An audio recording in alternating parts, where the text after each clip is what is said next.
चिबुवान मालिकेच्या आजच्या भागामध्ये आपण पाहतो की इकडे आता उर्वशी फार चिडचिड करत असते, कारण गिरिजावर तिचा राग होत असतो. गिरिजाने तिच्या कानाखाली मारले, प्रभासने तिच्या कानाखाली मारले म्हणून. तेव्हा नागेश्वर तिला समजावतो आणि म्हणत असतो, हे बघा दिदी साहेब, असा एवढा विचार करू नका.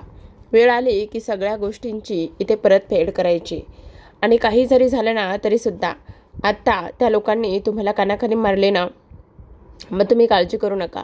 लवकरच तुम्ही त्या सगळ्या गोष्टींची परतफेड करून घ्या. आणि तेव्हा ती म्हणत असते, पण कशी परतफेड करणार आहे, काय करणार आहे? पण दादासाहेब, तुम्हाला एक गोष्ट सांगू का, त्या प्रभासची माझ्यासमोर उभं राहण्याची लायकीसुद्धा नाही आहे. पण तो प्रभास माझ्यासमोर येऊन मला कानाखाली मारले. मी त्याला अजिबात सोडणार नाही आहे. काही जरी झालं ना तरीसुद्धा मी त्याला माफ करणार नाही आहे. ह्या सगळ्या गोष्टी इथे आता तो बोलत असतो. त्याच वेळेला हे सगळं काही बोलल्यानंतर आता उर्वशी म्हणत असते, मला एक गोष्ट तुम्हाला सांगायची आहे आबासाहेब. जेव्हा तुम्ही प्रभासला मारण्याचा विचार कराल ना, तेव्हा मात्र एक गोष्ट तुम्ही करा, ती म्हणजेच की काही जरी झालं ना तरीसुद्धा इथे तुम्ही त्या प्रभासला जीव मारण्याची संधी मला द्या. मी काही जरी झालं ना तरीसुद्धा त्या प्रभासला सोडणार नाही आहे. प्रभासला तर मलाच मारायचं आहे. प्रभासला मीच मारणार आहे, असं ती बोलत असते. तेव्हा नागेश्वर म्हणत असतो, दिदीसाहेब, तुम्ही अजिबात काळजी करू नका. हे बघा, काही झालं ना तरीसुद्धा प्रभासला तुम्हीच मारा. आणि तेव्हा लगेच आता ती म्हणत असते, हो, मीच मारणार आहे प्रभासला. त्याच वेळेला हे सगळं काही बोलल्यानंतर लगेच आता आपण पाहतो की नागेश्वर म्हणत असतो, दिदीसाहेब, तुम्हाला एक गोष्ट सांगू का, सगळ्यात महत्त्वाची म्हणजे की हे बघा, आता तुम्हीच तुमचं जे काही कुंकू आहे ते कुंकू तुम्हीच तुमचं पुसून काढा, असं सुद्धा इकडे आता तो बोलत असतो. तर आता दुसरीकडे गिरिजा प्रभासकडे आलेली असते आणि रुद्रला सुद्धा म्हणत असते, मी काय म्हणते, जेवण तयार आहे, पानं वाढली आहेत, जेवायला येता का? पण रुद्र सरळ सरळ तिला इग्नोर करतो, तिच्याकडे तो बघतसुद्धा नाही. तेव्हा गिरिजाला फार वाईट वाटतं. गिरिजा म्हणत असते, अहो रुद्र, मी काय म्हणते एकदा ऐकून तरी घ्या. बघा ना, जेवणाची पानं वाढलेली आहेत, सगळ्यांनी सोबत खाल्लं तर 2 घास जास्त जातील, आणि म्हणून एकत्र बसूयात का? पण तरीसुद्धा रुद्र तिला काहीच बोलत नाही, तिच्याकडे बघत नाही.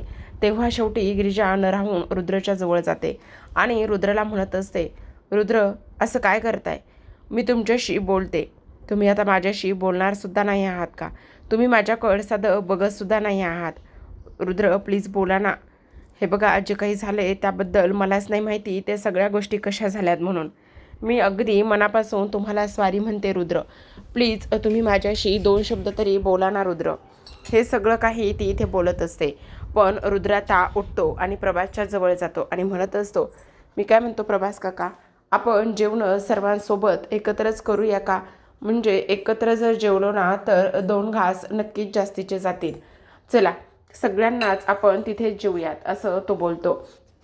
त्याच वेळेला आता प्रभास म्हणत असतो, अरे पण मी काय म्हणतो, तू त्या उंडगीला का बरं बोलत नाही आहेस, तिच्याशी बोल ना. तेव्हा आता गिरिजा म्हणत असते, बरं ठीक आहे, तुम्ही या सगळेजण बाहेर जेवायला, मी तुम्हा सर्वांची बाहेर वाट पाहते, असं म्हणून गिरिजा निघून जाते. आता गिरिजा निघून गेल्यानंतर प्रभास म्हणत असतो, हे बघ रुद्रा, असं करू नकोस. तुला एक गोष्ट सांगू का, ती उडगी जी आहे ना ती खूप चांगली आहे रे मनाने. तू तिच्याबद्दल असा विचार करू नकोस का, हे सगळ्या गोष्टीचा तू असा विचार करतोयस, ती मनाने खूप चांगली आहे, असं तो बोलतो. तेव्हा रुद्र म्हणत असतो, हो मला माहिती आहे ना, ती मनाने खूप चांगली आहे, पण मध्ये मध्ये काय ह्या सगळ्या गोष्टी करते ना, मला तेच काही कळत नाही आहे. आता तो म्हणत असतो, अरे तुला एक गोष्ट सांगू का, हे बघ, तिने जे काही केलं आहे ना तुझ्या आत्यासोबत, ते तिने काहीतरी विचार करूनच केलं असेल. ती आत्याने, तुला सांगू, तुझी आत्या एवढी तेवढ्यातच तिथे आता उर्वशी येते आणि उर्वशी म्हणत असते, काय मग प्रभास, काय म्हणतो, काय सांगतोयस त्याला? तेव्हा प्रभास शांत बसतो आणि लगेचच उर्वशीकडे पाहतो. तेव्हा ती म्हणत असते, बरं रुद्र, ऐक, जेवणाची वेळ झालेली आहे, सगळ्यांना बाहेर ताटकळत ठेवणं काही योग्य नाही आहे. मी काय म्हणते, सगळेजण एकत्र जेवणं करून घ्या का प्रभास, तुला इथे सर्वांसमोरच जेवायचं आहे, तुझं पण ताट मी इथेच घेऊन येऊ का, असं ती बोलत असते. आता ह्या सगळ्या गोष्टी बोलल्यानंतर लगेचच रुद्र म्हणत असतो, नाही, त्याची काहीच गरज नाही आहे, आम्ही बाहेरच जेवायला येतो, असं रुद्र आता सांगतो. आणि तेव्हा सगळेजण जेवायला बसलेले असतात. सगळेजण जेवायला बसल्यानंतर इकडे आता रुद्र शांत शांत असतो. तेव्हा प्रभास आता मनामध्ये विचार करतो, हे सगळं जे काही आहे ना, ह्या उर्वशीचा डाव आहे. तेव्हा सावी मनातच म्हणत असते, जे काही मावशीने इथे केले ना ते एक नंबर आहे. मावशी, खरंच तू जे काही केलं आहेस ना त्यामुळे मात्र इथे आता रुद्र आणि गिरिजामध्ये हे सगळं काही भांडण सुरू आहे. मला तर ह्या सगळ्या गोष्टीचा फार आनंद होतोय. पण हे सगळं तू कमाल केलेस. पण मी अजिबात ही गोष्ट कोणालाही समजू देणार नाही की तिच्या ह्याच्यामध्ये थंडाईमध्ये भांग मी मिक्स केली म्हणून. ती गोष्ट अजिबात मी कोणालाही समजू देणार नाही, असा ती विचार करत असते आणि मनातच बोलत असते. आता रुद्रच्या ताटातली भाकरी संपत आलेली असते. तेव्हा गिरिजा आता त्याच्याकरिता भाकरी घेऊन जाणार. तेवढ्यातच रुद्र तिला सरळ सरळ भाकरी नको असं म्हणून सांगत असतो. आता गिरिजाला फार वाईट वाटतं की रुद्र आत्ता तिला भाकरसुद्धा तिच्या हातून घेत नाही. आणि तेव्हा ती परत जाते. आता परत गेल्यानंतर लगेचच आता वासंतीला ती म्हणत असते, आई, तुम्हीच वाढा जाऊन. हे बघा, उगाचच माझ्यावरच्या रागापायी सगळा राग अन्नावर निघायला नको. आता वासंती त्याला जेवायला वाढते. सर्वांची जेवणं होतात, ते लोक निघून जातात. आणि आता इकडे वासंती आणि गिरिजा ह्या दोघीच जेवणाच्या राहिलेल्या असतात. दोघीच जेवणाच्या राहिल्यानंतर आता इकडे वासंतीसमोर गिरिजा बसलेली असते. वासंती गिरिजाला म्हणत असते, हे बघ, जेवून घे. काही जरी झालं ना तरी जेवणं महत्त्वाचं आहे. आणि तुला एक गोष्ट सांगू का, असा सगळा राग अन्नावर काढायचा नाही. तेव्हा आता गिरिजा म्हणते, आई, माझा राग असा नाही आहे हो, मी रुद्रवर रागवलेली नाही आहे. पण तुम्हाला एक गोष्ट सांगू का, रुद्रने माझ्यासोबत जो काही अबोला धरला आहे ना, तो अबोला मला सहन होत नाही आहे हो. मला त्यांच्याशी बोलायचं आहे, त्यांना सांगायचं आहे की ह्या सगळ्या गोष्टी मी नाही केल्या. पण मला एक कळत नाही आहे, मला भांग नेमकी कोणी पाजली. आणि पाजली तर पाजली, आणि त्याहूनही सगळ्यात महत्त्वाची गोष्ट, मी माझा तोल कसा काय गेला. पण आई, मी तुम्हाला एक गोष्ट सांगू का, त्यावेळेला आत्ते सासूबाई एवढ्या सगळ्या काही गोष्टी बोलत होत्या ना, त्या गोष्टी त्यांनी बोलल्यानंतर तुम्हाला एक सांगते, त्या जर मला अशा बोलत असत्या आणि त्या मला मी शुद्धीत असताना जरी अशा बोलल्या असत्या ना, तर मी तेव्हासुद्धा तेच केलं असतं. तेव्हासुद्धा त्यांच्या कानाखालीच दिली असते, कारण त्या बोलतच तशा होत्या. त्यावर आता वासंती म्हणत असते, वंस, तुला काय बोलत होत्या नेमकं, कशाबद्दल बोलतेस तू. तेव्हा ती म्हणत असते, आत्ते सासूबाई म्हणत होत्या की रुद्र आणि सावी हे दोघंजण एकत्र एकाच खोलीमध्ये राहतात. आणि त्याहूनही सगळ्यात महत्त्वाचं म्हणजे की इकडे ते लग्ना अगोदरपासून एकत्र भेटायचे, एकत्र बोलायचे, आणि तुला तर लग्नाच्या अगोदरपासूनच सवत आहे. तेव्हा लगेच आता इकडे ती म्हणत असते, मग मला असं वाटतंय की ह्या सगळ्या गोष्टी आपण अशा पद्धतीने नको ठेवायला. ह्या सगळ्या गोष्टी रुद्रला सांगून टाकूया, जे व्हायचं ते होऊन जाऊ दे, असं म्हणून तेवढ्यात नागेश्वर तिथे येतो. नागेश्वर तिथे आल्यानंतर लगेच आता तो म्हणत असतो, काय चाललंय इथे सुनबाई, ओ सुनबाई, काय सांगायचं आहे चिरंजीवांना, ओ धर्मपत्नी, काय सांगायचं आहे तुम्हाला सुनबाईंना. असं म्हटल्यानंतर आता दोघीजणी उठून उभ्या राहतात. तेव्हा उर्वशी वासंती म्हणत असते, नाही नाही, काही नाही, काही नाही. कसं काहीतरी सांगायचं बोलत होतात तुम्ही चिरंजीवांना, बोला ना, काय सांगायचं आहे चिरंजीवांना, आम्ही काही मदत करू का तुमची. तेव्हा ती म्हणत असते, नाही, काही नाही सांगायचं, मी आपलं असंच बोलत होते. आता हे सगळं काही बोलत असताना इकडे जो काही नागेश्वर आहे तो इथे जी गिरिजा आहे तिच्या गळा आवळायला मागे थांबला असतो. तेव्हा तो म्हणत असतो, जर तुम्ही नाही सांगितलं ना तर तुमच्या सुनबाईचा जीव जाऊ शकतो बरं का. बोला पटकन, सांगा, काय सांगणार होता तुम्ही चिरंजीवाला.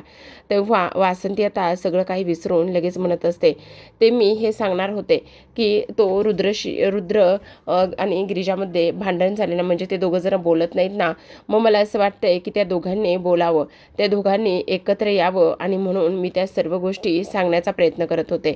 अच्छा, तुम्हाला असं वाटतंय का बोलत नाहीत म्हणून. मग चांगलंच आहे की बोलत नाहीत म्हणून. आता चिरंजीवांना त्रास होतोय, त्याचं काय करायचं ते आम्ही बघू. पण आता सुनबाई, तुम्हाला काय एवढा त्रास होतोय. अहो, तुमच्या एक गोष्ट लक्षात येते का सुनबाई? तुम्ही फक्त ह्या घरच्या 6 महिन्याच्या पाहुण्या आहात आणि तसंही तुम्हाला हे घर नंतर सोडून जायचंच आहे ना, बरोबर की नाही? मग तुम्ही एवढा चिरंजीवाचा विचार का करताय? ते बोलले काय, नाही बोलले काय, ह्या सगळ्या गोष्टीचा एवढा विचार तुम्ही करू नका सुनबाई. काय येतंय का लक्षात सुनबाई? असं मुद्दाम आता नागेश्वर बोलत असतो. आता ह्या सगळ्या काही गोष्टी ते बोलल्यानंतर लगेच आता गिरीजाला फार वाईट वाटतं. गिरीजाला वाईट वाटल्यानंतर तेव्हा नागेश्वर म्हणत असतो, हे बघा, एक गोष्ट नीट लक्षात ठेवा. चिरंजीवांना काय सांगायचं काय नाही सांगायचं हे आम्ही बघू. तेव्हा वासंती म्हणत असते, अहो पण वंसने त्यांच्यामध्ये गैरसमज निर्माण केलाय ना. त्यावर तो म्हणत असतो, हो गैरसमज निर्माण केलाय ते आता त्यांनी बोलले म्हटल्यावर काहीतरी विचार करूनच बोललं असेल. तुम्ही त्या सगळ्या गोष्टीचा एवढा विचार नका करू. आणि दिदी साहेबांना माहिती आमचे चिरंजीव कसे आहेत ते, तुम्हाला माहिती ना ते तुमचे चिरंजीव आहेत ते कसे आहेत. तर मग एवढ्या सगळ्या गोष्टीचा विचार तुम्हाला करायची काही गरज नाही आहे. दिदीसाई बोलल्यात म्हणजे काहीतरी त्यांचा हेतू असेल म्हणूनच बोलले असतील ना.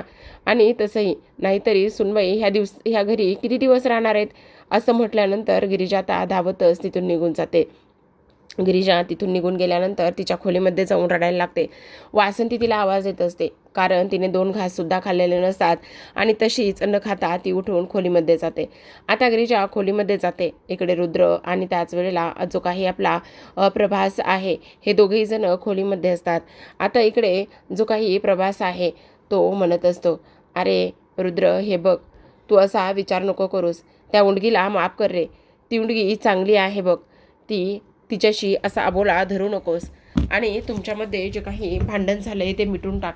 त्यावेळेस रुद्र म्हणत असतो, पण मला सांगा काका, कसं माफ करू मी त्यांना? त्यांनी चक्क आत्यावर हात उचललाय. त्यावेळेसच तिथे उर्वशी आलेली असते आणि उर्वशी म्हणत असते, प्रभास, काय होतंय प्रभास तुला? त्यावेळेस प्रभास म्हणत असतो, काही नाही. अरे तुला एक गोष्ट सांगू का? जेव्हा आग लागते ना, तर त्या आग लागण्याला काहीतरी कारण असतं. ती आग कोणी लावली आणि तो भडका कसा उडाला ह्या गोष्टीसुद्धा बघायला पाहिजेत ना. इथे दुसऱ्या बाजूला गिरिजा फार रडत असते. तिच्या खोलीमध्ये असते आणि नागेश्वर काय बोलला की तुम्ही फक्त ह्या घरची 6 महिन्याची पाहुणी आहात. मग 6 महिन्याची पाहुणी असताना तुम्हाला रुद्राचा एवढा विचार करायची काही गरज नाही. रुद्र तुमच्याशी बोलतोय नाही बोलत ह्या सगळ्या गोष्टी तुम्ही का विचार करताय? तुम्ही त्या गोष्टीचा एवढा विचार करू नका असं ती बोलत असतो. त्याच वेळेला आता गिरिजाला ते सगळं काही आठवू लागतं. गिरिजा विचार करते, नाही, काही जरी झालं ना तरीसुद्धा रुद्रशी मला बोलायला हवं. रुद्रसोबत घालवलेले ते सर्व क्षण आठवू लागतात आणि त्यानंतर आठवतं की रुद्रने तिला एक सुंदर असा मोबाईल फोन गिफ्ट केलेला आहे आणि तेव्हा ती म्हटलेली होती की हा फोन मला कशासाठी? तेव्हा रुद्रने सांगितलेलं होतं, म्हणजे हा फोन तुमच्यासाठी आहे. कधी तुम्हाला मला व्हिडिओ कॉल किंवा फोन करायची गरज वाटली तर म्हणून.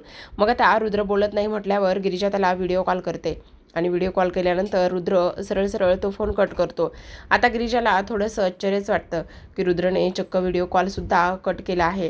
त्यानंतर उर्वशी म्हणत असते, हे बघ प्रभास, आता मी तुझी काळजी घेणार आहे. काही जरी झालं ना तरीसुद्धा आता मी तुझ्यासोबत आहे ना, त्यामुळे ह्या सगळ्या गोष्टींची काळजी मी घेणार आहे. आणि तसंही आता तू रुद्रला किती त्रास देणार आहेस? त्याच वेळेला आता प्रभास म्हणत असतो, अगं उर्वशी, कशाला एवढी काळजी करतेस? हे बघ, रुद्र आहे ना, तो माझी व्यवस्थित काळजी घेतोय. तुला काळजी घेण्याची काही गरज नाही आहे. तेव्हा उर्वशी म्हणते, अरे पण प्रभास, त्याला एनजीओमधली कामं आहेत, तो किती आणि कसे कुठे कुठे लक्ष देणार आहे?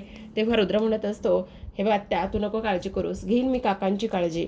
तेव्हा ती म्हणत असते, अरे मलासुद्धा थोडीशी प्रभासची सेवा करू दे, मलासुद्धा त्याच्यासोबत थोडासा वेळ घालू दे. आता उद्यापासून मीच थांबणार आहे त्याच्याजवळ, असं स्पष्टपणे इकडे ती बोलत असते. त्याच वेळेला आता गिरिजाने इकडे मेसेज केलेला असतो रुद्रला बोलण्यासाठी, पण रुद्रने मात्र सरळ सरळ त्या मेसेजला सुद्धा फारसा काही नीट रिप्लाय दिलेला नसतो. आता ना फोन उचलला ना मेसेजला नीट रिप्लाय दिला. त्यामुळे गिरिजाचं मन अजूनच दुखलेलं असतं, तुटलेलं असतं. ती आता एका गोष्टीचा विचार करू लागते की नाही, इथे रुद्रला माझ्याशी बोलायचंच नाही आहे का? काय करू? मला काही करून रुद्रशी बोलायचं आहे. आणि हे जर गोष्ट मी सांगायला गेले तर जे काही आत्या आहेत त्यांच्यावर इथे अविश्वास रुद्र दाखवणार नाहीत. आई म्हटल्या की ती बाई एवढी पोहोचलेली आहे की रुद्रला बरोबर तिने घोळात घेतलेला आहे आणि रुद्र तिच्या विरोधात एकही शब्द ऐकणार नाही. ही गोष्ट गिरिजाला समजलेली असते आणि त्याचमुळे आता गिरिजा ठरवते की नाही, सर्वांसमोर काही झालं तरी उर्वशीची माफी मागायची, पण रुद्रला आता इकडे बोलतं करायचंच. आता दुसऱ्या बाजूला दुसऱ्या दिवशी सकाळ झालेली असते. इकडे आपली जी काही सावी आहे त्या सावीने सर्वांसाठी चहा बनवलेला असतो आणि नागेश्वरला, आत्याला, प्रभासला आणि सर्वांना चहा देते आणि पुन्हा एकदा वासंतीला विचारत असते की आईसाहेब आणखी काही काम करायचं असेल तर ते नक्की सांगा. तेव्हा आता इकडे ती म्हणत असते नाही काही नाही करायचे. तेव्हा नागेश्वर म्हणत असतो फार गुणाची पोर आहे बरं का, बघा ना किती आणि कसे कामं करते घरातली पटापटा. तेवढ्यातच तिथे गिरिजा येते. आता गिरिजा आल्यानंतर ती म्हणत असते आत्तेसाहेब मला तुमच्याशी बोलायचं आहे. तेव्हा उर्वशी म्हणत असते पण मला तुझ्याशी नाही बोलायचं आहे काही. तेव्हा उर्वशी म्हणत असते तू का आलीस माझ्यासमोर, जा इथून. तेव्हा गिरिजा म्हणत असते हे बघा आत्ते सासूबाई मी काय म्हणते ते ऐकून घ्या ना. मला माहिती आहे त्या दिवशी माझी चूक झाली. मला नाही कळत आहे माझ्याकडून एवढी मोठी चूक कशी आणि कशा पद्धतीने झाली आणि त्याकरिताच मला तुमची माफी मागायची आहे. प्लीज आत्ते सासूबाई मला माफ करा ना. हे बघा मी तुमच्यावर हात उचलणं हे कधीच शक्य नाही आहे आणि मी तुमच्यावर कसा आणि कधी हात उचलला हे मला कळत नाही आहे. म्हणून मी तुम्हाला म्हणते सॉरी आणि मला माफ करा. त्या सगळ्या गोष्टीमुळे रुद्र माझ्याशी बोलत नाही आहेत. त्यांनी माझ्यासोबत असलेलं बोलणं टाकलेलं आहे आणि त्याचमुळे मी तुमची माफी मागत आहे. हे बघा आत्ते सासूबाई प्लीज मला माफ करा. त्यावर उर्वशी म्हणत असते तो रुद्र आहे, तो बोलायचं नाही बोलायचं हे त्याचं ठरवेल आणि तुला असं वाटतंय का की तू माझी माफी मागशील आणि मी सांगेल की रुद्रला गिरिजासोबत बोल म्हणून, तर ते शक्य नाही आहे. आणि तसंही जोपर्यंत मी सांगत नाही तोपर्यंत तो तुझ्याशी बोलणार सुद्धा नाही आहे, कारण तू केलंसच तसं. त्यावेळेस आता गिरिजा उर्वशीसमोर हात जोडून उभी असते आणि उर्वशीसमोर हात जोडून उभी असताना आता ती म्हणत असते हे बघा आत्ते सासूबाई मी तुमच्यासमोर हात जोडते, माफी मागते. काही जरी झालं ना तरीसुद्धा इथे मी हे चुकून केलं आहे, मुद्दामून अजिबात नाही केलं. प्लीज आत्ते सासूबाई मला माफ करा. ह्या सगळ्या गोष्टी ती इथे बोलत असते. त्याच वेळेला आता उर्वशी म्हणत असते नाही तू मला सांगू नको की मी तुला माफ करायचं आहे का नाही करायचं. प्लीज ह्या सगळ्या गोष्टी तू बोलू नकोस असं सुद्धा आता इकडे ती बोलते. हे सगळं काही बोलल्यानंतर आता इकडे जो काही नागेश्वर आहे तो म्हणत असतो ऐका ना दीदी साहेब एवढं कशाला हे करताय, खेळण्यातल्यासारखं तिनं तुम्हाला मारलंय तर तुम्ही सुद्धा एक तिला मारा ना, मग झालं फिट्टमफाट, मारा बरं. तेव्हा उर्वशी म्हणत असते असं म्हणताय का. तेव्हा गिरिजा म्हणत असते हो जर मी तुम्हाला मारलेला आहे ना तर तुम्ही मला 4 मारा, पण प्लीज रुद्रला माझ्यासोबत बोलायला सांगा. तेव्हा उर्वशी म्हणत असते हे बघ बाई मी जर तुला आत्ता मारायला गेले तर परत म्हणशील माझा आत्ते सासूबाईंनी छळ केला, मला मारलं वगैरे, पुन्हा गावभर ढिंडोरा पिटशील. तेव्हा ती म्हणत असते नाही अजिबात असं मी करणार नाही. तेव्हा उर्वशी आता तिच्या कानाखाली देते आणि म्हणत असते आता अशी कानाखाली देते की काही विचारूच नका. तिला तर आनंद झालेलाच असतो. तर आता प्रेक्षकांनो आजच्या भागामध्ये एवढंच. उद्याचा भाग फार इंटरेस्टिंग असा असणार आहे, कारण उद्याच्या भागामध्ये आपण पाहतो की आता रुद्र गिरिजासोबत बोलत नसतो. त्यामुळे गिरिजाने आता रुद्रसाठी एक चिठ्ठी लिहिलेली असते आणि त्या चिठ्ठीमध्ये असं लिहिलेलं असतं की मला आपल्या गावातल्या देवी आईच्या मंदिराजवळ तुम्हाला भेटायचं आहे. आता ती चिठ्ठी ठेवलेली असते आणि तेव्हा ती वासंतीकडे जाते. आता वासंतीकडे जाऊन वासंतीला म्हणत असते आई मी रुद्रसाठी एक चिठ्ठी लिहून ठेवली आणि त्या चिठ्ठीत असं लिहिलं आहे की आता मला त्यांनी देवी आईच्या मंदिरामध्ये येऊन भेटावं, मला त्यांच्याशी बोलायचं आहे, मला त्यांना त्या सगळ्या गोष्टी सांगायच्यात आई, असं ती म्हणत असते. तेव्हा वासंती म्हणत असते पण रुद्रने ती चिठ्ठी बघायला हवी ना. तर आता रुद्र घरात नसतो. त्याच वेळेला नागेश्वर म्हणत असतो हे बघा दीदी साहेब आता रुद्र चिरंजीव घरात नाही आहेत, मग आता तुम्हाला एक गोष्ट करायला हवी ती म्हणजे की त्या प्रभासला सगळं काही विचारायला हवंय असं तो इथे बोलतो. त्याच वेळेला आता उर्वशी धावतच प्रभासकडे निघालेली असते, कारण काही झालं तरी प्रभासला ह्या सगळ्या गोष्टी तिला विचारायच्या असतात आणि त्याचमुळे ती धावतच प्रभासकडे निघते. आता जेव्हा प्रभासकडे जाते तेव्हा मात्र प्रभास आता इकडे एक व्हिडिओ बनवत असतो आणि तो व्हिडिओ तो रुद्र आणि त्याच वेळेला गिरिजा ह्या दोघांना सुद्धा पाठवण्याचा प्रयत्न करत असतो. त्या व्हिडिओमध्ये तो असं म्हणत असतो की गिरिजा आणि रुद्र मला तुम्हा दोघांनाही एक खूप महत्त्वाची गोष्ट सांगायची आहे आणि ती सगळ्यात महत्त्वाची गोष्ट म्हणजे की काही जरी झालं ना तरीसुद्धा एक आता अशी आहे की इकडे जो काही नागेश्वर आहे तो नागेश्वर इकडे अंगद आणि त्याचबरोबर देवकी ह्यांच्या प्रॉपर्टीवर काढून बसलेला आहे आणि त्याहूनही सगळ्यात महत्त्वाची गोष्ट म्हणजे त्या प्रॉपर्टीची खरी मालकीण तू आहेस, देवकी आणि अंगदची मुलगी तू आहेस असं त्या व्हिडिओमध्ये असतं. तेवढ्यात गिरिजा येते आणि ते सगळं काही बोलणं ती ऐकत असते.